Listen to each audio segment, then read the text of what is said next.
Hello friends, welcome to ask Aslam. और हर हफ्ते की तरह हम इस शो में बात करते हैं जो भी इंटरनेशनल न्यूज़ है related to education, higher education, study abroad, और कुछ क्वेश्चंस लेते हैं जिससे बहुत सारी चीज़ें क्लियर हो जाती है। And for you it would be a good learning experience with other questions. अगर आपके पास कोई question so feel free to write to in the comment box and I will be happy to take the questions if the time is available.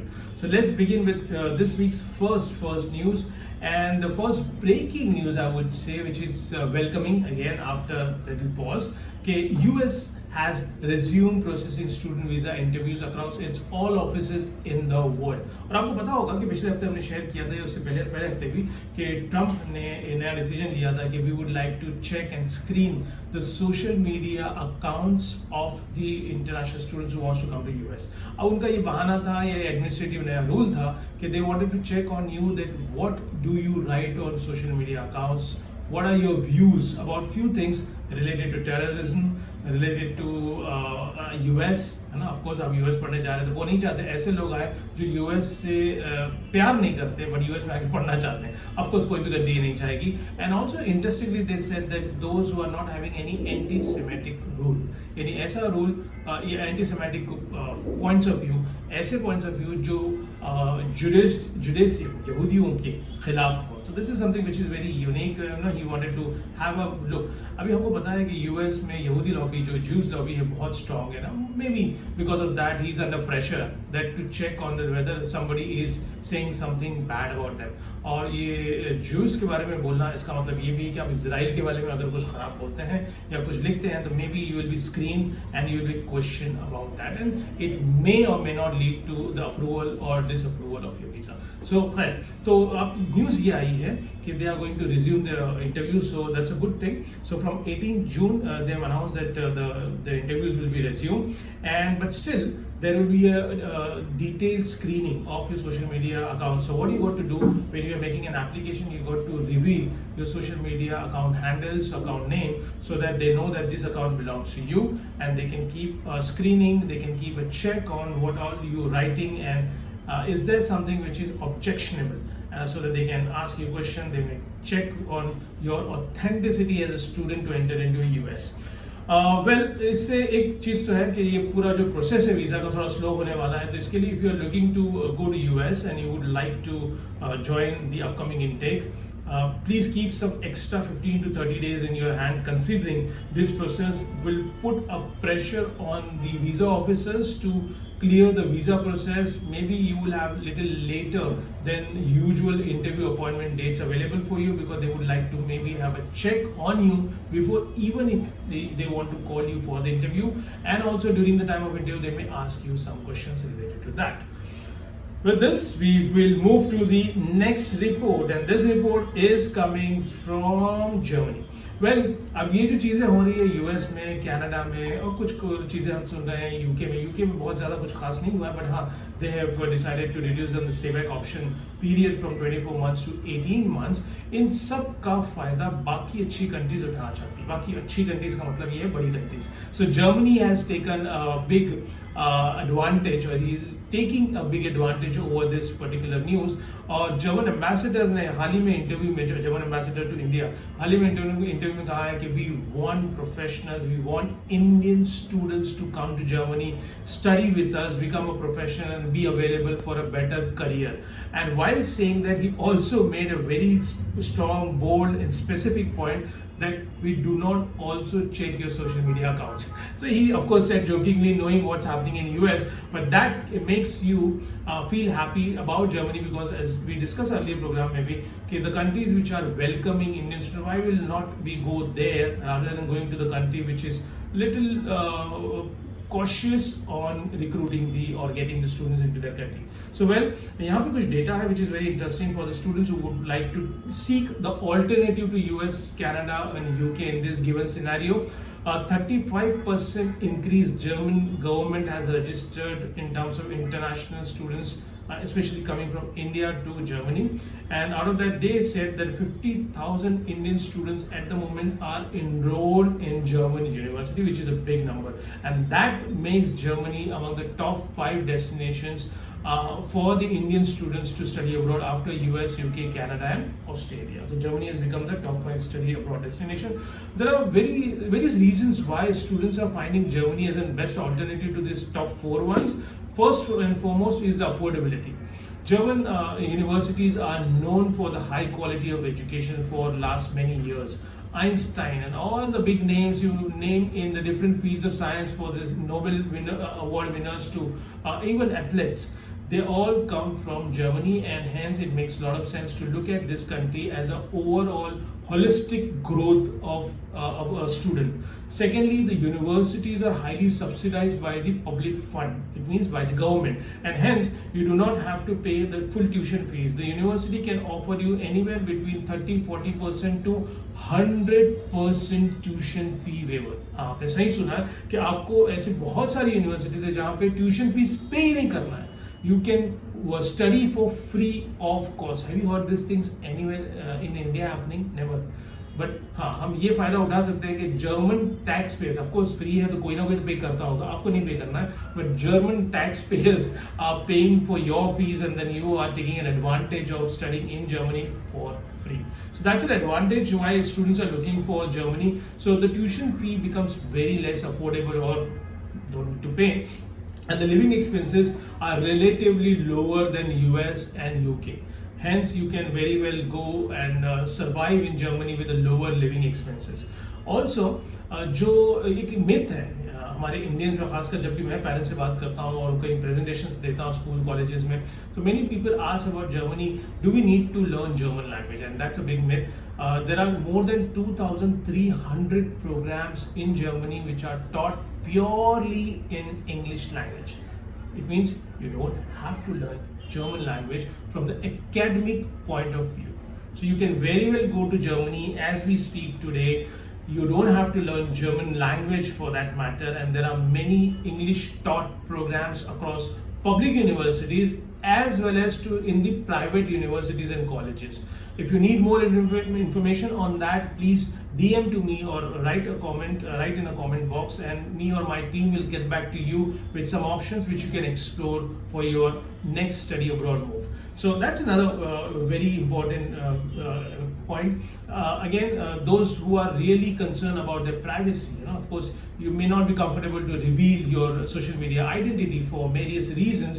In that case, and if you do not wish to share all those details to US Embassy, German embassy becomes another alternative option for you, wherein there is no social media vetting is happening, and hence it makes sense for you to go ahead with Germany.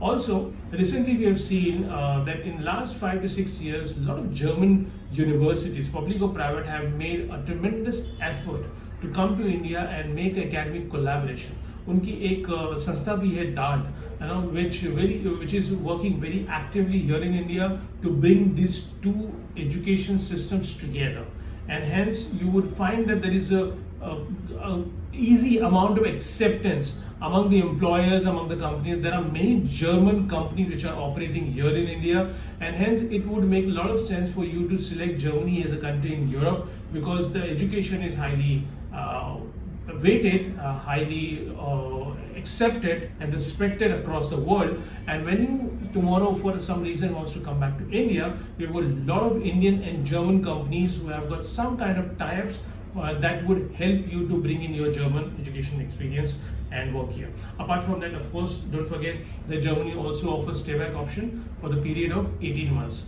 Stay back means you can stay back in that country for next 18 months after the completion of course, look for the job, and once you get the job, you convert your residence permit into a blue card, and then later on Germany is the only country in Europe whereby the faster PR process can also be worked out. So if you're looking for a long-term stay in terms of PR, permanent residency, Germany also scores high as compared to other countries, especially in Europe. So I think there are lots of reasons why. Because of that, people are looking to go to Germany for higher education. With this, let's move to our last news of today's week. The news is coming from the University of Birmingham, Dubai campus, and they have introduced some very innovative program, which I'll read it out from you.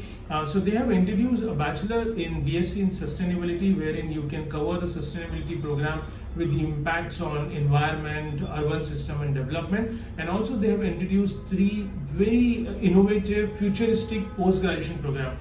One is MSc in urban planning, MSc in sustainable urban design, and MSc in urban analytics and AI for planners. So they're really getting serious about the town development shape, the community development. So any structural development is happening, or the urbanization of the place, or the city development, or smart city development. This is where these programs are focused on. So if you would like to make a career, it's again a branch out part of a civil engineering. Civil engineering is a very traditional way to look at this part, but this field of civil engineering is getting evolved as we are evolving as a human being. We are looking to build the smart cities, smart homes, smart townships, and this smartness is also being reflected into your education. So urban planning, sustainability and AI role into these programs would really make you be very futuristic within this particular space of studies. So this is a program which has been introduced by University of Birmingham Dubai campus, and they are inviting an applications for the interested students. BSc in sustainability requires you to have minimum 75 and above percentage in your 12th grade, including math and physics, which is compulsory. IELTS requirement is 6.0 out of 9, and the fees for this particular course would be approximately $35,000, which is approximately around 25 to 28 lakhs rupees a year. And MSc programs which has been offered here, whereby the entry requirement is 60% and above, and the fees would be around $39,700, so approximately 33 lakhs rupees. So with this you can get on to something which is very unique. This university is also offering the scholarship up to 50% on your tuition fee.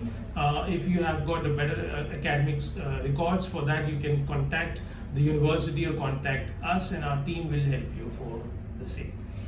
With this initial important news, let's move to the question answer session. If you have any question, please do write in the comment box. I'll try to take those questions as well. But I have got the questions already been sent to me, and I'll take the first question of today's session. Can studying abroad make someone overqualified for jobs in their home country later?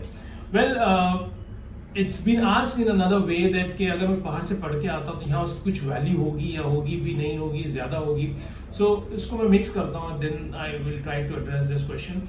But well, if you study abroad and straight away come to India without adding any work experience post your education in abroad, I'm talking in that scenario first, then you would not have much advantage. You will definitely have some advantage, but not what you desire of your investment. That's why I always tell the students that add some years of experience as a layer on top of your foreign education, because in that way you would be seen as a professional for that particular field, coming in from UK or Germany or US, and now wants to join the industry or wants to start something on its own. If you come as a student who graduated or post-graduated in abroad and straight away came to India, back into the country looking for the job, I still see you as a student, not as a professional. And hence, my value to you would be higher than the local graduate, considering that you have got the international exposure, you must have got the modern education system atmosphere, you must have interacted with a lot of international communities. All those advantages will not be taken away from you. That's a unique advantage you will always enjoy over and above the local student. However, these advantages are not big enough for me to double your salary. I hope that you're understanding my point. So you would get the advantage to the extent of maybe 20, 30, 40%, but not definitely 100% or more than 100%. If you'd like to have that kind of advantage, my suggestion is add at least 3 to 6 years of work experience before you decide to come back to India. Now, taking this another part of this question, will I be seen as an overqualified person when you come back to India? Absolutely not. Come on, India is not a rural country anymore. We are thriving. We are becoming a $5 trillion economy. We have got a lot of developments and infra projects going on across the country. We have got international brands. Companies are setting up their shops, their retail chains, their restaurant chains, their manufacturing units here in India. It means what? It means there is a huge requirement for people to come with that global mindset by having the international exposure, by having a better quality of education and hands-on experiences, and then contribute to this growing economy. So you would definitely have an added advantage. In fact, if you read the reports here in India, we are also struggling with the unemployment rate, which is rising year on year. The employers are saying that we have got the jobs, but we do not have right candidates. Whereas the candidates or universities are saying that we have got the degrees, but we are not finding the right job, or nobody is hiring us. So there is a gap. It's not that jobs are not there, and it's not that degrees and students are not here. They both are there, but jobs demands higher quality of education. Changed work environment demands different mindset, which is not matching up with your curriculum which you have studied and which is redundant now, right? So there is a gap. It's not that they don't exist, they do exist at the same time, but there is a gap, and this gap can be easily filled by the people who come with the international qualification and experience, by getting them immediately employed into this highly demanded job environment. So this is where you fit in, and definitely don't overqualify yourself. Next question. If a student visa is rejected, what's that one thing they should do in the next 30 days? Well, there is no need to be desperate if you've been rejected by the embassy.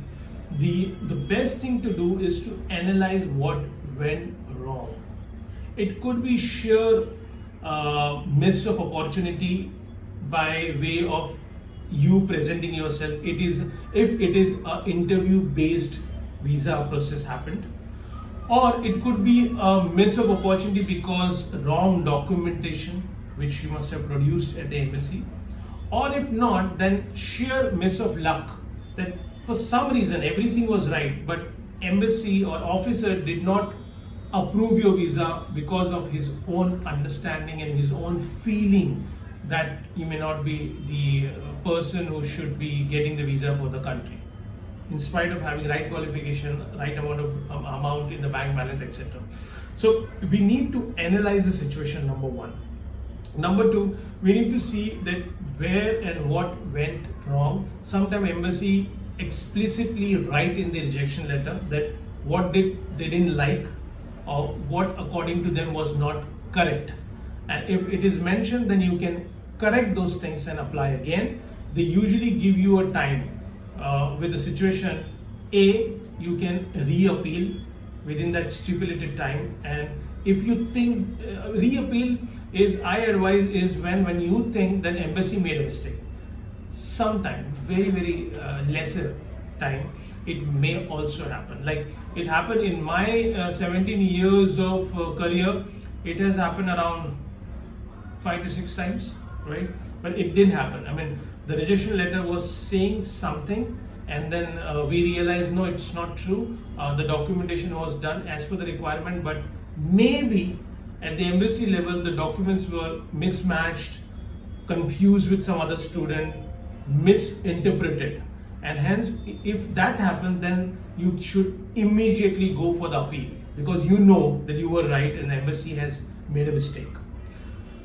All other situation, when it is subjective, and what are the reasons I've already mentioned, in that case you need to analyze, take an expert opinion, and see whether you should reapply, not appeal, reapply. So maybe you want to reapply if you still have a good amount of time for the same intake, or maybe you want to wait for the next intake to come, and meantime make those adjustments, those corrections in your applications, in your presentation. Maybe you want to add some course to make more in alignment of what you're looking for. Maybe you want to prepare yourself better for the interviews. It could be any reason, and hence you can reapply. Another way, or last way, would be if neither of these two things are working out, then maybe you want to change the country option, maybe you want to change the course option, maybe you want to change the university option. So again, by analyzing the reason, that the outcome of the rejection, we guide the students that what should you do, in which direction should you go for, and take your next move wisely, and hence you can do so as well. Let's move to the next question. What should a student do if their family wants a safe course like business management, but student passion lies in sports? Very common question. In different format it has been asked. What usually happens is that as a parent, they would always see and go for the safe programs, wherein the students may have interest or hobbies, or maybe a liking towards some other programs. So you need to first, my suggestion would be that first, as a student, you assess your interest. And how do you assess? Not just because कि मुझे ये लगता है इसलिए मुझे ये करना है. ये लगता है कैसे पता चलता है आपको कि ये सही लग रहा है आपको, है ना? Sometimes it may be just affection towards that particular industry. Sometimes ऐसे भी होता है, unconsciously we saw Akshay Kumar in nice white dress of Navy officer and we fell in love with that appearance and we said I want to be a Navy officer. And you didn't even know that this is how, while watching that movie, this idea was planted into your mind, and suddenly that became your passion. You know, it may be right, it may be incorrect, but you got to assess. Sometimes it may happen that you are watching a television and somebody saying, "Oh, I'm earning this much amount of salary because I graduated from that college or with that course." Somewhere that remains in your mind, and you saw that if I also do this course, that much I can earn. And many people, those who look for merchant navy, in my career, most of the time I ask them, they love the fact that 6 months का job होता है, 6 महीने की छुट्टी होती है ना? That's why they want to go to be a merchant navy officer. So what I'm saying, that you don't know for what reason that somehow you got that passion of going and pursuing that course. So you first assess yourself, number one. There are many assessment tools. You can take the psychometric test, aptitude test, you can take the DMI. That's another way to test your internal strengths, weaknesses, etc. And then you take a wise decision. That's number one, first step. Second is, there are lots of ways you can combine traditional and modern also, and or you can just go towards your one chosen area. Combining means business management, your parents wants, you are interested in sports management, like this question. What you can do a majors in business management with minor in sports management in the same degree. Yes, it's possible. It's unheard here in India because यहाँ पे आपने BBA join किया तो आपको BBA ही करना है और कुछ नहीं कर सकते आप. But बाहर you can combine two very different programs. In fact, you can take one course as your hobby, but you can transform that course into your full-fledged degree. Example, you can combine engineering with photography. You can combine mathematics with economics. So within the field also you can combine two different subjects. Outside the field you can combine two. Some university will call it dual degrees. Some university may give you an option of major minor. तो आप ये subjects, ये field के जिसमें आपको ज़्यादा focus करना है उसके ज़्यादा पढ़ोगे और इसके थोड़े कम पढ़ोगे, लेकिन दोनों का आप combine करोगे. And there are lots of permutation and combination. This is the way you can also complete your degree. Last question of the session, if someone had budget of 15 lakhs, what would be the most strategic study abroad plan for them? Well, if you have got the budget of 15 lakhs, it's not mentioned whether 15 lakhs for a year or 15 lakhs for the entire program. So if, take scenario A, 15 lakhs for the entire program, then maybe you want to look at, and considering bachelor or master, वो भी यहाँ पे लिखा नहीं है, तो चलो consider कर लेते हैं कि masters के लिए. अगर masters के लिए, maybe you want to go to country like Hungary, country like Malaysia, country like Eastern Europeans, or maybe in Germany with 100% scholarship, and you can still do the study abroad program within this 15 lakhs of budget. Scenario number 2, that you are going for a bachelor program, and यहाँ पे हर साल fees लगेगी. Masters हो सकता है 1-2 साल में हो, बट बैचलर 1-2 साल, 3 साल से 4 साल लगते हैं. Then again countries like Latvia, Denmark, Sweden, Malaysia, Hungary, these are the countries whereby you want to focus on, because within this budget you can still complete your course.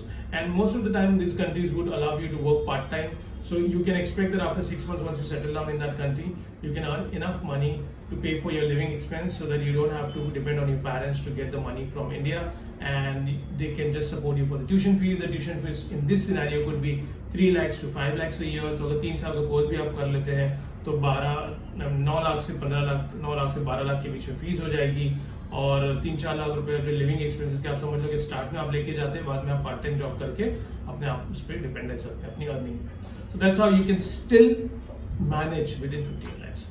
I hope that this gives you clear indications and answers to maybe the question which is also there in your mind, and allows you to think beyond borders and go for a global education which is not that expensive, very much within your reach. It's just that you need to prepare well, hire some good mentor who can guide you throughout your journey.